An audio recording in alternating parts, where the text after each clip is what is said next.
Magpinsan po ba si Congressman ko ngayon tsaka si Zaldico? Nako, patay. Ano yun? Gusto ko Mr. lang Chair, I can malaman. answer. Kasi itong Are si they Rene ko, relatives? relatives. Please answer, Congresswoman Rene. I have no familiar relation po to Zaldico or to Representative Zaldico or any of their relatives po. But parang Thank you, Madam nahilaw. Chair. So to confirm, ito pong mga trips na to that was mentioned, are these trips personal in nature that required po yung presence ng personnel and staff? Mr. Chair, I believe, with all due respect with my colleague in the minority, I believe the question is irrelevant. Because even if the Vice President travels on her personal capacity, we cannot disassociate herself from the office of the Vice President. She's still the Vice President. Mr. Chair, my final question. No, Yun na I'm po sorry. yung last one. I'm sorry. Hindi na po siya That's part the of last question. individual- Madam Yes, Chair, I'm po, sorry. Mr. Chair. O eto na mga kadonatics, ang bruha at si Inday Sara Duterte nagkatapat na. Panoorin natin. Security and staff na kasama si Vice President. So can we ask po, paano po pinopondohan yung pagpunta, flight and accommodations ng staff and security ng OVP? Madam? Madam Chair, may I be allowed to ask a question?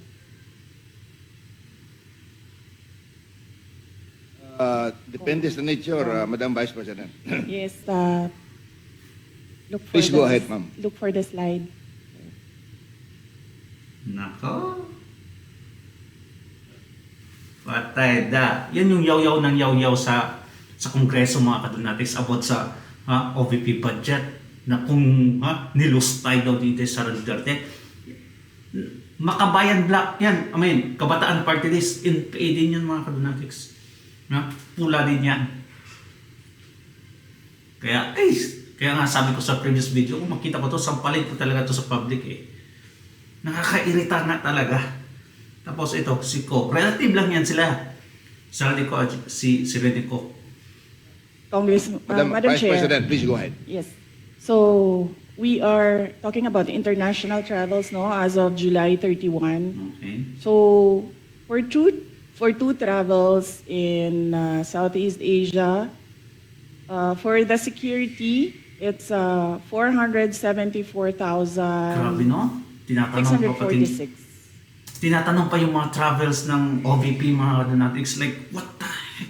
Ba't nyo pinakulong yun si Tatay Digong sa ICC? Dapat mag-travel talaga siya, di ba? At saka, ang dami namang mga OFW sa labas ng bansa. Si Bongbong Marcos ilang beses siya nag-travel. Yung mga congressmen ilang beses. Si Atayde, nako, hindi lang 10 beses balik-balik sa labas mga kadonatics as a congressman. Kaya, nako, napaka-bias talaga nung tinanong. Nahilaw. 0.93 pesos. And for the OVP personnel, these are for two trips, 463,733.6 for a total of 938,379.99. For one trip to Australia, for the security, it's 438,383.26. And for the OVP personnel, it's 206,988 for a total of 645,307. For sure magtatanong yan, paano nagasto? For the Middle East and Europe, 3 trips. The total is for the security is 2,922,869.98. And then for the OVP personnel, that's 1,825,329.47 for a total of 4,748,199.45. For 3 trips in East Asia, the security budget was 1,141,937, and for the OVP personnel, 0, because they did not join these trips. And the total is 1,141,937. The total for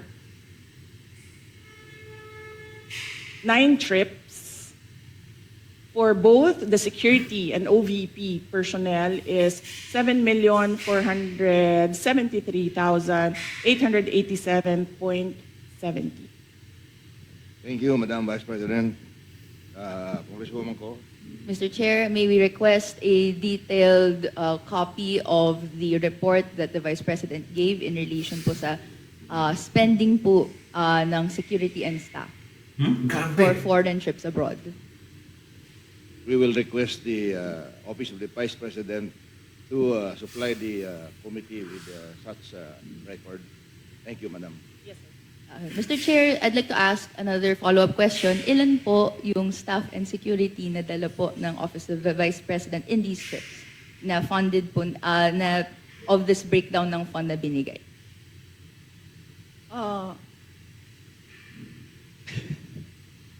Luoy na kayo mong naong, sir ba? Kanang. Madam Chair, for the security, I understand they recommend, the Armed Forces of the Philippines recommend 3 to 4 security personnel, but the Office of the Vice President only approves 2 security personnel. And for the Office of the Vice President Anong klaseng personnel, mga yan?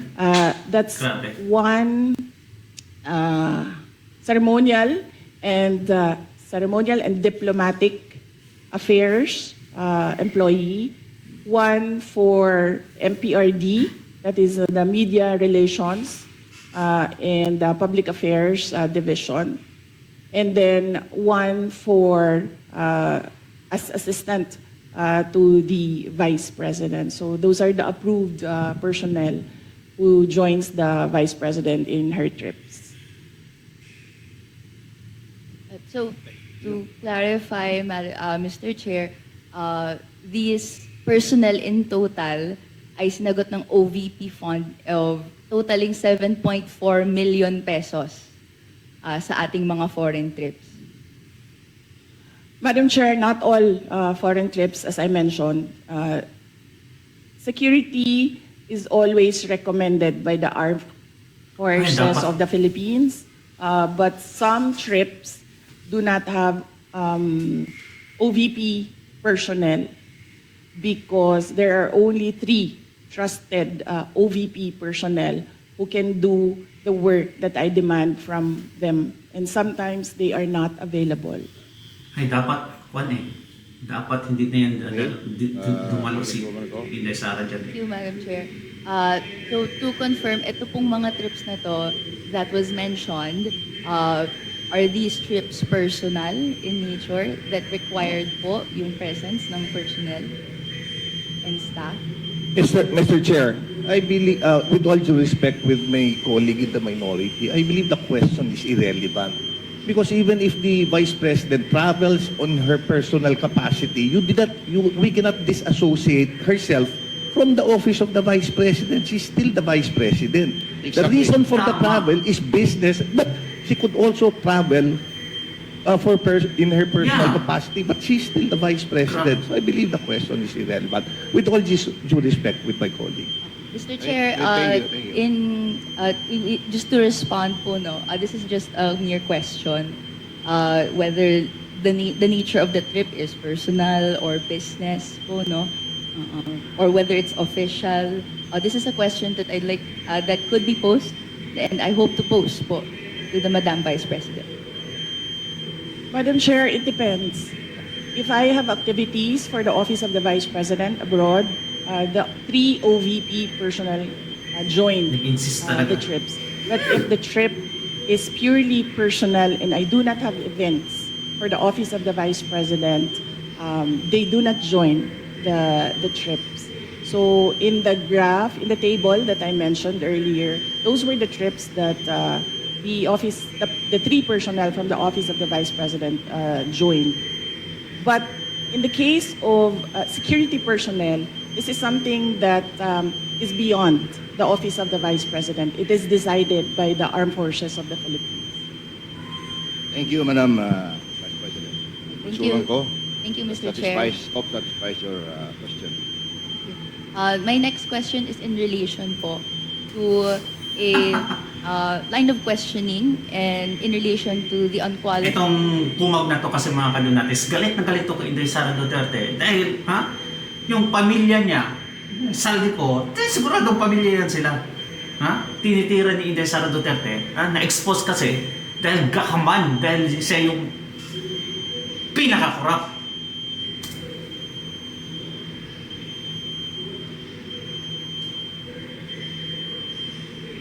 opinion that the COA issued to the Office of the Vice President. But after that, 60 days was provided to the Office of the Vice President to issue corrections po to certain errors made. Upon questioning the COA in its budget hearing, nagbigay po sila ng additional details kung saan may nakita daw po kasing 3.8 million pesos worth of equipment not accounted for in the OVP submission. Ito po ay mga errors found in the 2024 annual audit report. Can the Vice President explain this error po, Mr. Chair? Madam Chair, the Office of the Vice President from 2022, 2023, and 2024 received unmodified opinions from the Commission on Audit. And I would like to take this opportunity to thank all my colleagues in the Office of the Vice President for being faithful to transparency and accountability in our office.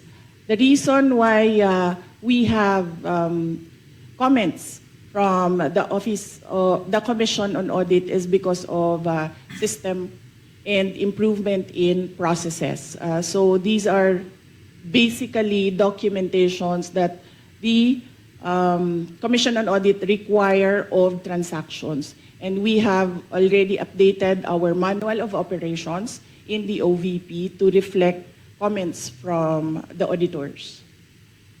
Thank you very much, ma'am. And if you can, if possible, if that is not classified, you can give a list to the committee para kami na po magbigay doon sa minority. Thank you very much. The manual of operations, sir? Okay, sir. Let me just discuss this with the executive committee. Kasi pinaghirapan din namin dito, Sir Gawin, baka kopyahin lang din ng minority. It's your prerogative, Madam Vice President.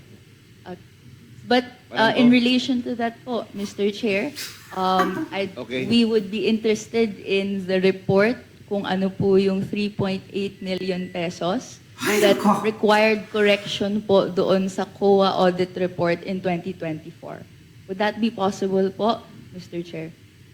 Madam Chair, as I said, all questions about all documents inside the Commission on Audit is best to be directed to the auditors or the representatives of COA in the budget hearings. Thank you. But with all due respect, to follow up that po, the COA specifically sought correction because po may nakita pong 3.8 million pesos that is not accounted for in the submission by the OVP. So the burden of the submission is actually with the following agency. So which is why in the exercise of legislative oversight, we would like to be enlightened kung ano po yung error na po ito. And tama po, para maiwasan in the future, Sarap talaga. a report Ay, po nako. on what it is would be appreciated. So, I'm so ang sorry, question ko po is, Lord. would that be possible po, Mr. Chair? Madam Chair, usually the Commission on Audit, the auditors review documents, and sometimes they do not see the attachments in the correct submissions. Sometimes the attachments that are required are found in other submissions and reports. And these attachments are required by auditors in every report. That is why right now we already have a checklist. If this is the process, if this is the project, there is a checklist on the attachments because auditors review the documents. and the auditors require the attachment of documents, and sometimes these documents are not attached to a specific report. So what we did, Madam Chair, is create a checklist and to improve the system. The personnel from the Office of the Vice President go through the checklist before they submit. Okay. Anything else, Congresswoman Ko? Just to clarify, therefore, dahil po naibigay yung explanation na yon, Mag-English ka. is the Office of the Vice President explaining that this is the explanation for that 3.8 million necessity for correction? This is the explanation why we have an unmodified opinion. Wala po silang nakitang nawawala. Nawawala po yung papel dahil naka-attach siya sa ibang document.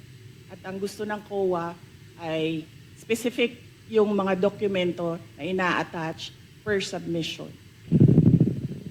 In the interest of time, ako na lang mag-volunteer niyan na Congresswoman Ko. Hingin ko sa COA yung detalya ng 3.8 kung gusto mo. I promise to give it to you. Grabe yan, 3.8, no? This part. Grabe. Thank you very much. Thank you very much for that response. Why don't you question? My next question would be in relation po. Saldi ko. We're asking this question po, Mr. Chair, dahil kung may necessity for correction for this 2024 audit report, and then meron pong other audit reports in the past that have found that there are deficiencies and delays, gusto nating hindi na po mangyari siya.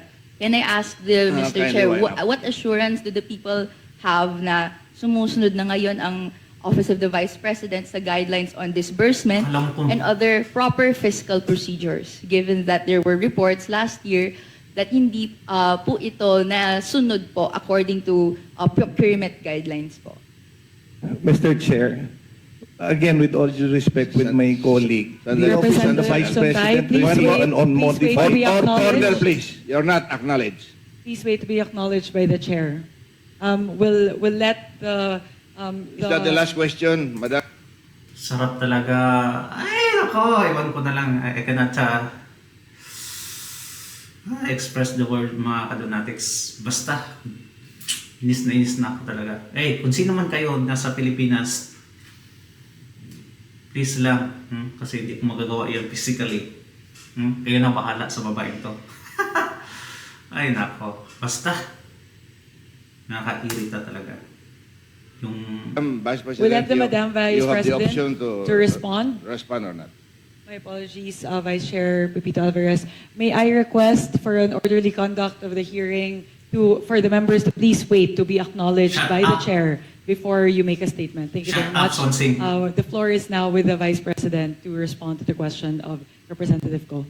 Yes, Madam Chair, as I said earlier, I don't know if everyone heard it, every time we receive a comment from an auditor, we update our manual of operations.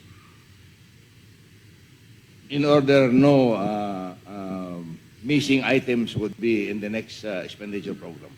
Is that correct? Yes, sir. Thank you very much. Congresswoman Ko, that winds up your Thank you questioning. for that response, Mr. Chair. This will be my last question po. Okay. In relation po doon Ay, nako. sa ibang mga items in the budget before, we have taken note that if confidential funds of the Office of the Vice President, according and as revealed to the good governance hearings, was dispersed to the security heads or the VP-SPG. May I ask po, no, bakit po dispersed siya to the VP-SPG or the security heads, pero ang nakalagay sa Joint Circular Number 2015-1 issued by DBM and COA that it should be dispersed to the Special Disbursing Officer? Madam Chair, this is the confidential funds is a subject of impeachment proceedings. Andun na yan. Is a subject of the articles of impeachment Basahin from the mo dun. House of Yeah. Representatives.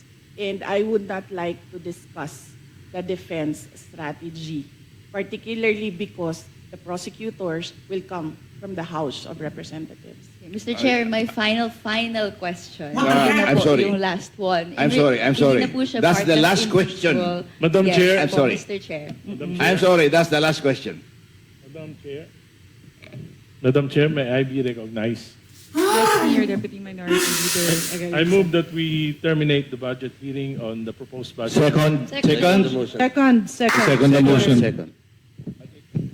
Budget hearing for the office of the Vice President is hereby terminated. Thank you very much. Good. Ay, nako. Thank you very much to Her Excellency, the Vice President, Sarah Zimmerman Duterte, and to all the members of the Committee on Appropriations for today's hearing. Thank you very much po, Madam Vice President. May I solicit another motion? Alright. Thank you so much. Thank you so much mga kadonatics. God bless you. And basta, galit na galit ako sa babae niya. Bye-bye.